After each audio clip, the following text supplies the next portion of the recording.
In 1966, the quiet Welsh village of Aberfan was forever altered by a catastrophic event that resonated across the nation.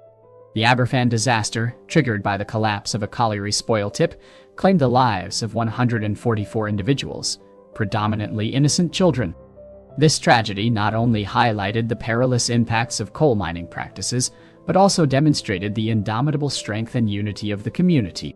On that fateful morning, as Pantglas Junior school children settled into their math lessons, a sudden, ominous rumble announced the impending horror.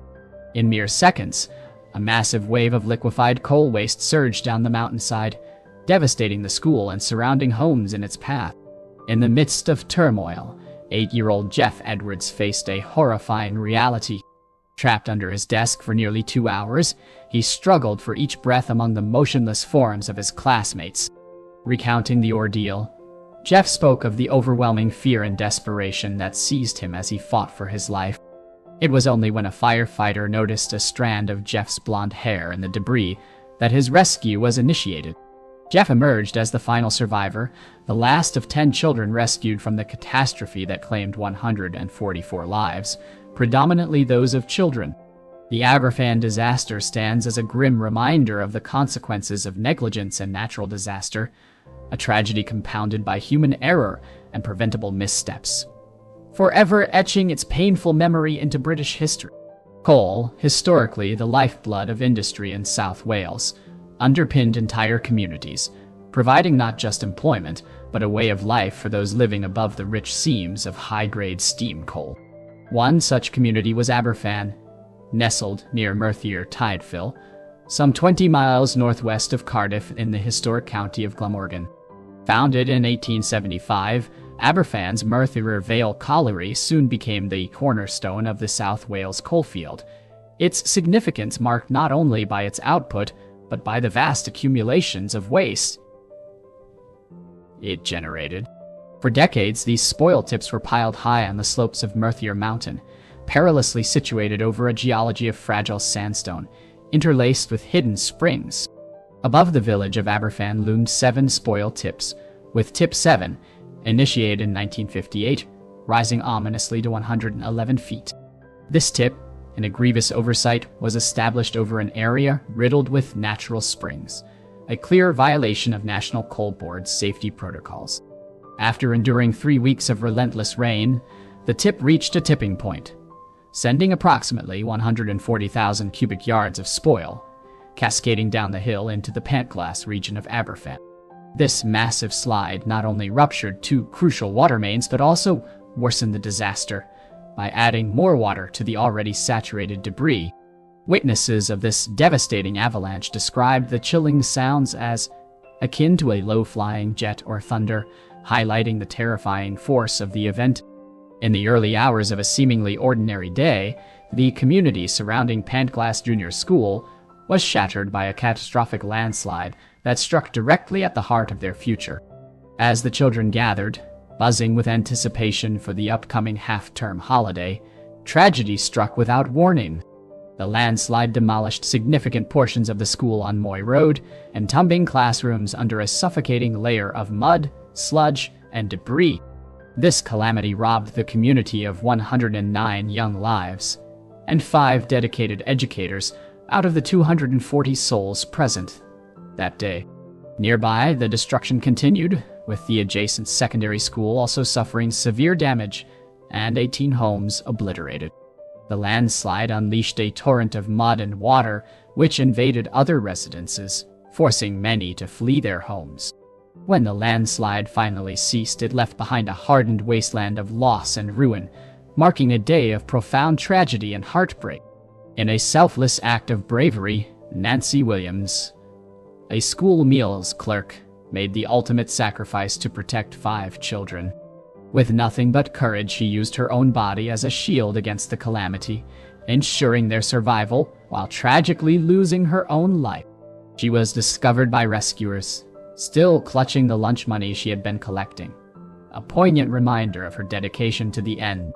Di Bainon, the deputy headmaster, exhibited equal valor in the face of disaster, attempting to safeguard himself and 5 children with a mere blackboard against the overwhelming slurry. Tragically, his efforts were not enough, and he, along with all 34 students in his care, perished. The eerie silence that followed the avalanche was profound, capturing the magnitude of the moment. A silence so deep that not even the sound of a bird or a child could pierce it. The chilling murmur of impending doom resonated through Aberfan, yet the dense fog cloaked any chance of sight until it was too late. Before the community could react, the school vanished beneath the avalanche. Desperate villagers, their hands the only tools available initially, frantically unearthed the debris alongside arriving rescue teams. Tragically, the survivors were few. The BBC's 10:30 AM news broadcast first reported this catastrophe, compelling thousands of volunteers to descend upon Aberfan. Despite their intentions, the influx of untrained helpers sometimes obstructed the skilled miners and professional rescuers at work. In the heart of the village, the solemn Bethania Chapel was transformed into a temporary mortuary from October 21 to November 4th, a mere 250 meters from the site of the tragedy. Officers from the Glamorgan Constabulary provided indispensable support in the grim task of victim identification and registration. The confined space of the chapel meant that the grief-stricken parents had to endure the heart-wrenching process of identifying their lost children one at a time, further compounding their sorrow. 2 dedicated doctors were tasked with examining each victim, certifying the deaths predominantly caused by asphyxia, fractured skulls, or extensive crush injuries.